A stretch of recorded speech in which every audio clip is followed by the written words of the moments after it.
Hello, everyone. And in today's episode of Locked On Canadiens, we are talking the Canadiens' return to action, them not firing Dominique Ducharme, and some prospect roundup and other news, all inside today's show.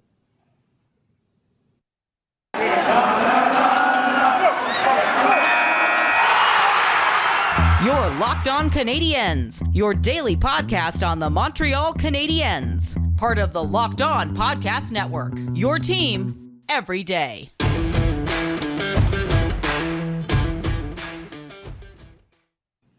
Hello, everyone, and welcome to Locked On Canadiens. This is episode 548. As always, thank you very much for making us your first listen of the day every single day of the week. And today's episode is brought to you by BetOnline. BetOnline has you covered this season with more props, odds, and lines than ever before. BetOnline, where the game begins. I am one of your hosts. I am Scott Madla, as you can see right underneath my name here on YouTube. And I'm joined, as always, by the active stick, Laura Saba. And Laura, it is once again Montreal Canadiens game day, for better or for worse these days. How excited are we to see the Canadiens back in action? Is it wrong if I say I'm not? I would not blame you. I'm excited to have games to talk about. I will say that, but I know we're going to talk about this in the show. Obviously the fans aren't necessarily optimistic about what's going to happen on the ice, and with good reason, but I do think that it's worth it to watch and see if the second half of the season goes better than the first. There's plenty going on, and we're recording this before the Canada-USA women's hockey game at the Olympics, so we will be talking about that on our next episode, and hopefully I will be the one who's chirping, but we'll see. In the meantime, I'm excited to have games to cover, but I'm not. How about this? I'm not expecting too much out of the Habs. It's funny that you mentioned that, it can't get much worse. I'm like, it's harder to be worse than the way the first part of the season it went. As far as return to play games go, the Canadiens look like they have everybody back. Christian Dvorak is back. Yoel Armia is back. Arturi Lehkonen is back. The only people missing are going to be David Savard, Jonathan Drouin, Matthew Perreault, and Jake Allen. Jake Allen being the biggest one out of all those players missing here. And the Devils are going to be without Jack Hughes, who is in COVID protocol. They are without Dougie Hamilton, who I believe is still out injured. They are playing a game as we are recording this right now. So they are on a back-to-back. As far as return to action goes, it doesn't get much easier than another bad team on a back-to-back without their star player and their top defenseman. And yet, based on the way this Canadian season has gone, neither you or I are going, yep, they've got this for sure. Like, it's almost disheartening, where I would look at this normally and be like, they've got this. Like, come on. And this season, all bets are off. I'm really hoping that some of these guys who have been out on the sidelines, either in COVID protocol or out injured, are kind of champing at the bit here to get back into action and show what they've got. And, no one wants to go back to Laval, not because the Rocket aren't good, but because it's the NHL. You've made it this year and you've earned your spot. I'm hoping that these guys come out with some vigor in their step here. If they come out and they're listless, it's going to be like, what was the point of a week off then? I know it was the All-Star break, but it doesn't, if they don't come back and there's nothing sparked in there, it might not have been a physical or mental thing. And there's something deeper to that, which far beyond my ability to analyze, unfortunately. So I am hoping that we see some pep in their step. I think the Habs should win this game. I hope they are winning this game, and I think they're going to win this game. Yet I can't be certain based on the way the season has gone so far. I think for me, Nick Suzuki is the only guy who has an excuse, right? He's the only guy who actually did anything other than rest over this period. And I thought it was really cute, for example, that Tyler Toffoli and Kat Toffoli took Jake Evans and his girlfriend on vacation with them.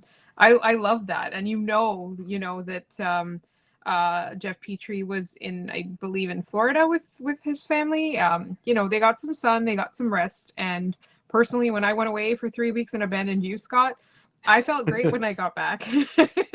that sun and that rest was really important. I do think that the mental break and all of that is important, but none of that is going to matter if the Canadiens don't have some semblance of a philosophy or strategy or identity going forward. We're not asking for too much. We're not asking for too many wins. We do want that lottery pick now that it is within reach. We don't want that to change. We know that we're going to lose some of these players along the way before the trade deadline. There's talk about, teams wanting Jeff Petrie now, and that's perfectly legitimate if you look at all his play prior to this year to date. And so, for me, I want something different in terms of, do they have a direction? Do they have an identity? Do they have any drive? Do they have any kind of a system, or even attempts at a system? I'm happy with attempts at a system. Judging from the lines in practice today, a lot of people didn't have a lot of faith that anything's changed. I saw a lot of complaints, on all the socials. If you go to any Canadian social media, whether it's probably not TikTok because they haven't updated the lines on TikTok, but on Facebook, on Instagram, on Twitter, everywhere you're seeing complaints in response. And, fans have had it. And they've had it with this, like, what are they doing on the ice? Like, why are they putting these players together? What is their idea? Like, so, and I know we're going to talk about this a little bit more, but for me, I just want something different. Yes, please continue to lose to get that lottery pick, but don't do it in such a miserable way. Have another step here. It's like we said, like, some of those games where they were competitive and then lost in like the final minute or lost in overtime, like the game against Tampa, have some pride. And I don't think we're amiss to ask to show some pride here. Those couple of games before the All-Star break it was disheartening, to be quite honest with you. And nobody wants that. Nobody wants to watch the Canadiens slowly wither and die on the ice for 60 plus minutes a night, giving up 50 shots and having to change the goalies midway through the second period. That's just not fun for anybody. So show some pride. And with that, that means, hey, Dominique Ducharme, you didn't get fired over the All-Star break. You're still here. What do we want to see from him? We're going to talk about that coming up in our next segment. But first, if you've got a beard like me, look at this. It's luscious. It's soft. You got to get Primal. You heard me. You got a beard. You have to get Primal. If you or someone you care about has a beard, it needs to get Primal. Maybe you're like me. You never considered the benefits of treating your beard with a product. Well, Primal Origin Oils will help stop the itch and make your beard look healthy and groomed. The products are free from harmful synthetic ingredients and with a low impact on our planet. Primal Origin Oils makes balm, oil, and whipped butter that are renowned as the best feel and beard products available. All the products are free trade or fair trade certified and handcrafted in the USA. And their combo kits make a great gift for your significant other. Valentine's Day is right around the corner. So please, I'm telling you, give it a shot. I got the beard oil right before Christmas. Smells great, makes my beard nice and soft, helps stop the itch that goes along with sometimes growing in a beard.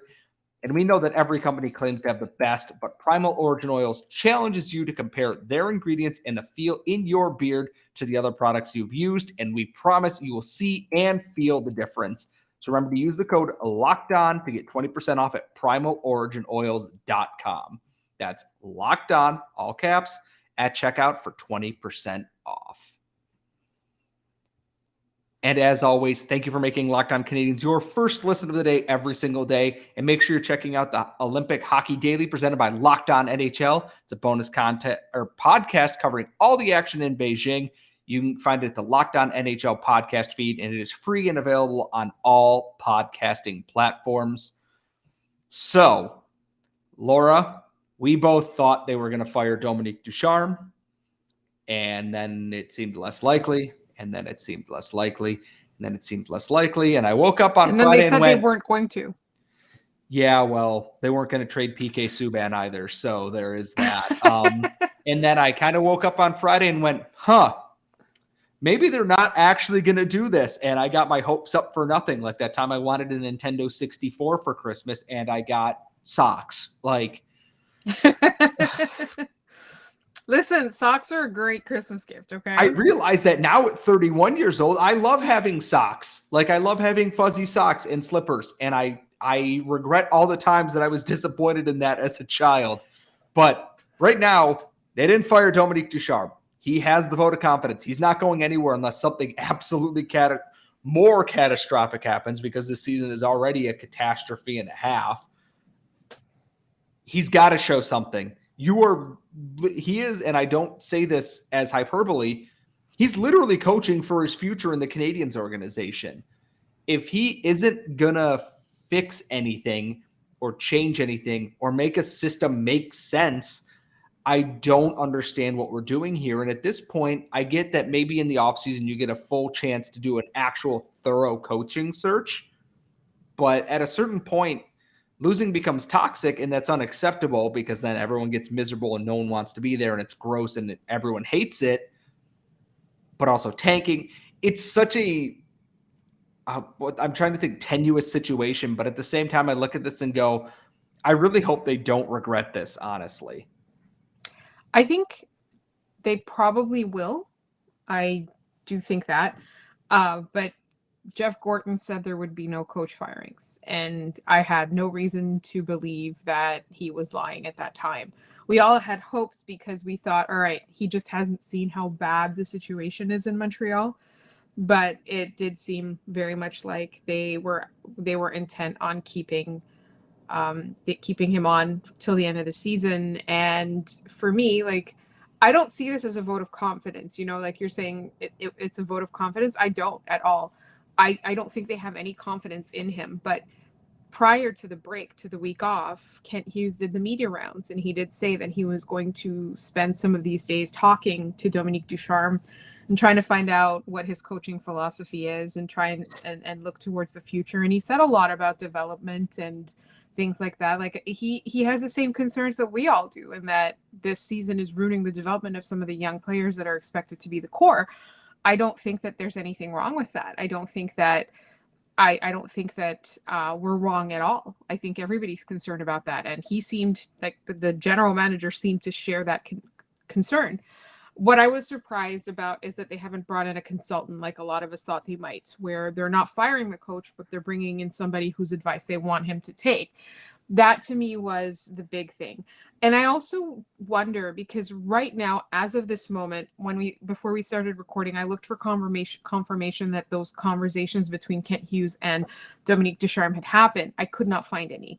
I could not find any reports as to what was said. I could not find any reports as to whether or not it took place. I don't know. For all we know, Kent Hughes went to somewhere in the sun and put his feet up. Not Kent Hughes, sorry.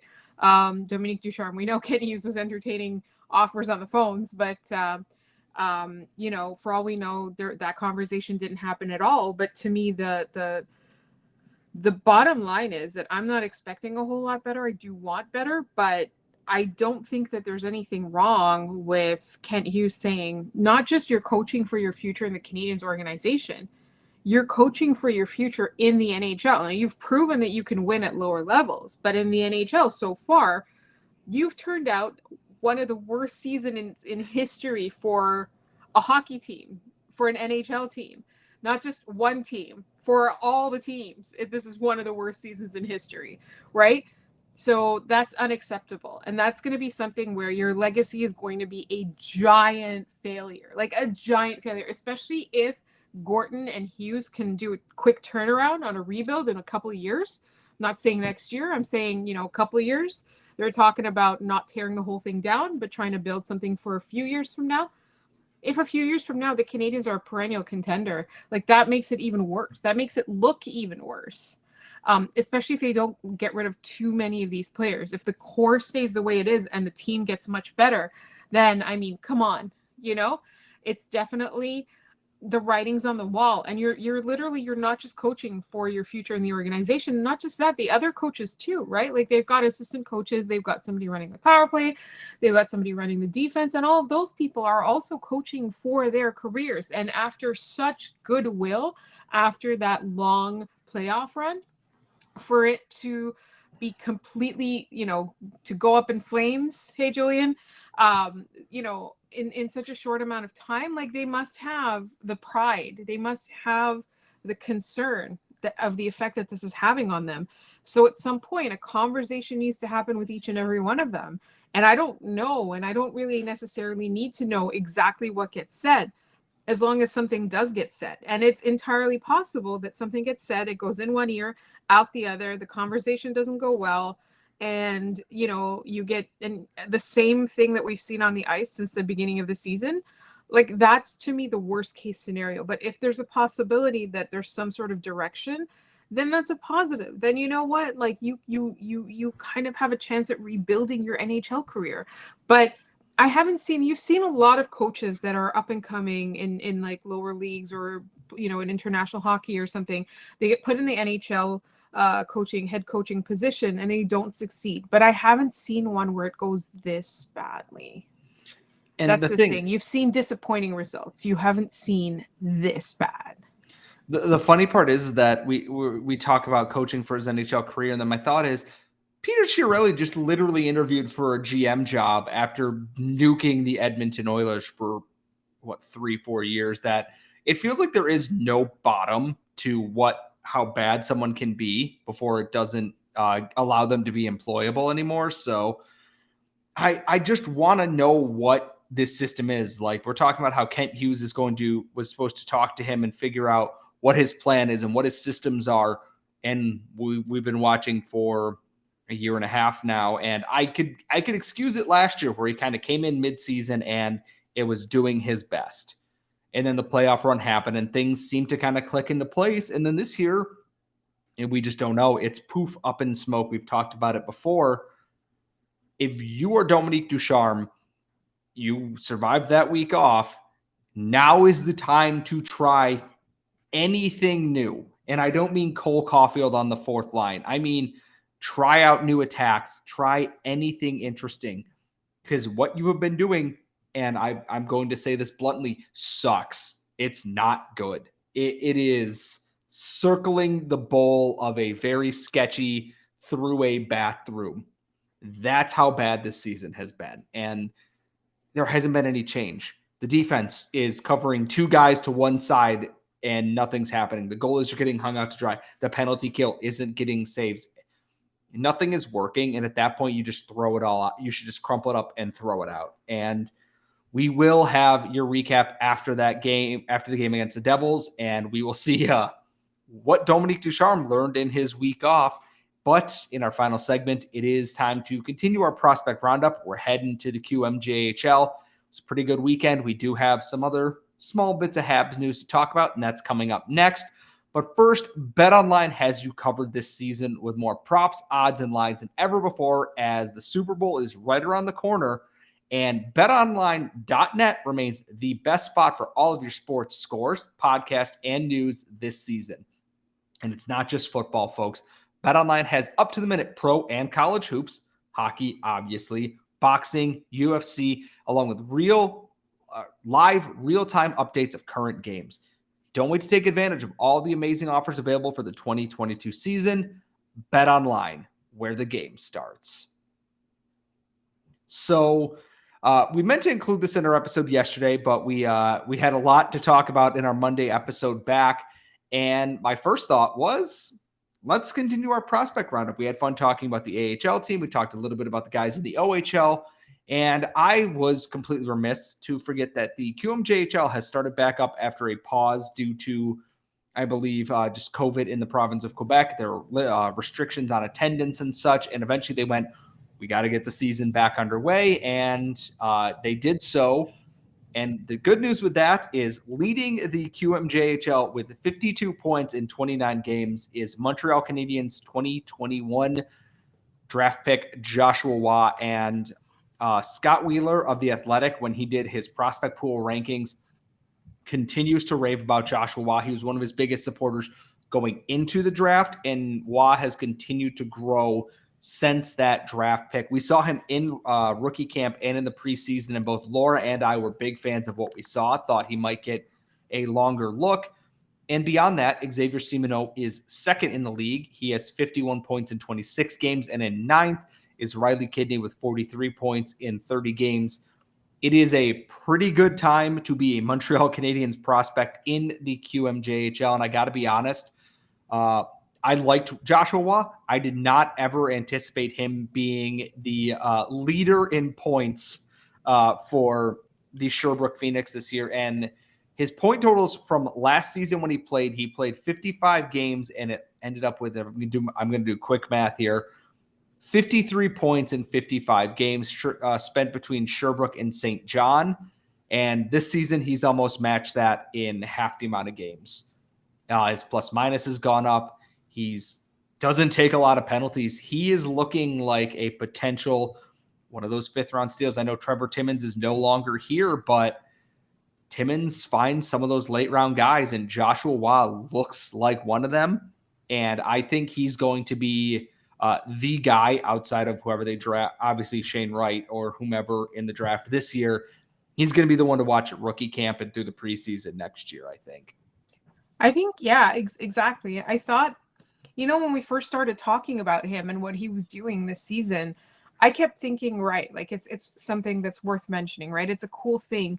I never realized that, or never anticipated that he would be the one to watch. I mean, amongst all the Habs prospects right now, he's one that we bring up a lot. Jan Myszak's obviously another one who's been absolutely on fire. Caden Gooley's having a great, I guess, start to his hockey career or his professional hockey career. There's definitely a lot there to like, but I didn't really think that, he would be in the conversation. Like we'd be talking about, he just got cut barely and narrowly from the World Juniors roster. There's going to be so many good things to say. Like he was somebody that we were curious about. I remember like when he was drafted, we were curious and excited. It seemed like, this seems like we didn't think it would be an absolute steal or anything like that, but we're like, this seems like a decent prospect to have in your prospect depth, right? I'm so excited about all the positive things we get to say about him. And he seems to be very, very determined with his work ethic, with the way that he trains, the way that he's playing. He seems really, really determined to be more than just his draft ranking, which I really, really appreciate. And you never know, right? Like we talk so much about how drafting is mostly a crapshoot beyond the first like 5 or 10 picks, right? Which is really interesting because like this year, the Canadiens are in that 5 to 10 pick. Like, they're not picking so late that you're hoping for them to, but I think that this is something to get excited about. This is somebody to get excited about. And until further notice, I think as Habs fans, we should get excited about this kid's future. And I should stop calling him Jonathan Roth. And the thing with this is, I know that this is going to strengthen a lot of calls for, hey, draft more out of the QMJHL. I want to. That's good. Yeah, it's great. It's awesome that he's doing this. There is a caveat, is that the QMJHL is the most offensive, least defensive league out of all of them. The Western Hockey League is very defensive based. The OHL is kind of the middle ground, and the QMJHL is just pew pew goals all of the time. And the fact that he's keeping pace with all of these other draft picks, like higher rated draft picks, overage players like Xavier Simoneau, is a good thing. But at the same time, there is some temperament that has to go with that, in that, okay, he is doing this. Historically, the QMJHL is all about the offense.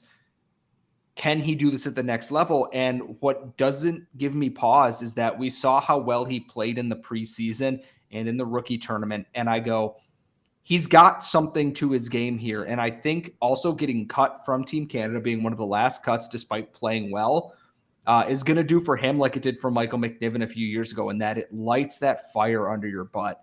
And they just go, okay, and I took that personally, and I'm going to make it. I'm going to cause trouble for everybody else who is in my way now. And he's doing just that.